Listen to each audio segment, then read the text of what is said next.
ആൾക്കാരെ കാലൊക്കെ തന്നെ പേടി വരും സത്യം പറഞ്ഞത്. ആളല്ലേ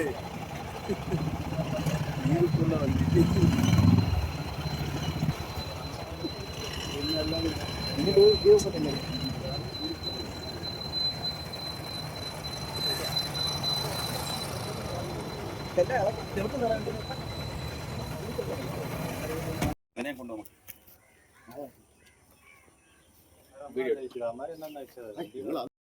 നിന്റെ അടുത്ത് കിടക്കുന്നത് ഒരു കേസുമായി ബന്ധപ്പെട്ട വണ്ടിയായി കിടക്കില്ലേ? താക്കോലും കൂടി അവൻ പോവോ? പണിയാൻ തന്നെ വണ്ടിയുടെ സാറേ ഞാൻ കാര്യം പറയാം. ഞാൻ പണി തർക്കം വേണ്ട. തീർച്ചയായിട്ടും സാറേ ഞാൻ ജസ്റ്റ് കാര്യം പറയല്ലോ. അതിനകത്ത് ക്യാമറ ഉണ്ട്. നീ റെഡി